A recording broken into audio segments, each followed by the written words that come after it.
Okay, so we need to talk about what's going down at the beach house on The Bold and the Beautiful. Oh, we definitely do. Because the sources we're looking at, they paint a pretty grim picture. This isn't just a love triangle anymore. No, this is a full-blown eviction notice. It feels completely brutal. Brutal is the right word. So let's look at the setup for a second. Right.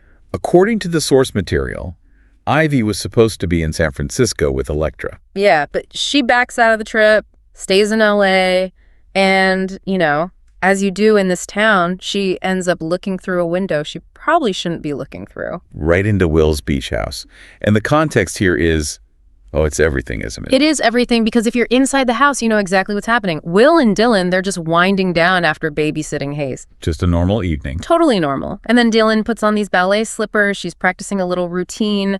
It's all very innocent. Kind of sweet, actually. But Ivy isn't inside the room. She's on the other side of the glass. Exactly. So she misses all that talent show context. All she sees is the finale. She just sees Dylan tripping during, a pirouette and falling directly into Will's lap. The classic clumsy fall into a romantic embrace. I mean, it's a soap staple for a reason. It is. But for Ivy, this is not an accident. This is proof. It confirms all her worst fears about the situation with Elektra. She sees it as a predatory move. Completely. In her mind, Dylan is taking advantage of this situation, trying to steal Elektra's boyfriend. And because Ivy is so fiercely protective... Especially of that couple, right? She feels like they've been through enough. They've been through so much. So she decides to just go scorched earth. And she doesn't just yell. The spoilers say she gives Dylan an ultimatum. A huge one. She wants her gone. Pack your bags and leave Los Angeles immediately. That's the demand, right? That is the demand. Yeah. She wants Dylan just erased from the picture before Elektra even gets back from her trip. I think we really need to pause on the power dynamics here. Oh, yeah. Because for Ivy, asking someone to move out is, it's an inconvenience. For Dylan, this is potentially life-ruining. That's the critical part of this whole thing. Dylan isn't just a roommate who can find another place. She is barely hanging on. She's living in that guest room above the garage because the alternative was, her car.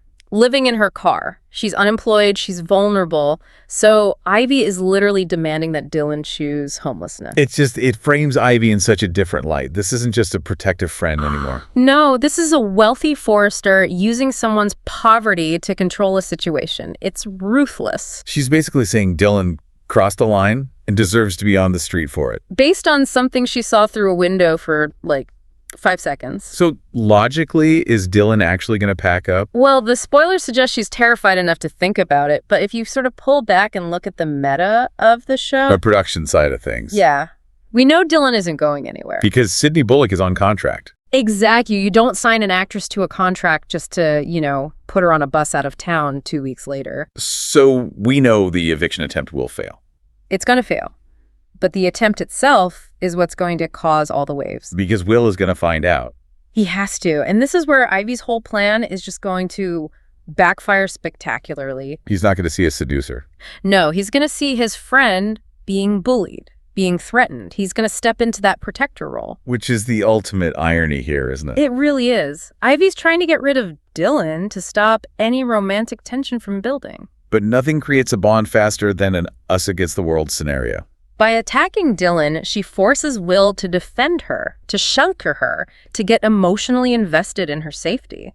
She's basically creating the exact thing she was trying to prevent. So by trying to stamp out a perceived threat, she might actually be the one to light the match. It's like the Streisand effect of soap operas. The harder you try to make the rival disappear, the more you make everyone focus on them. Something for you to think about as we watch Ivy try to enforce this.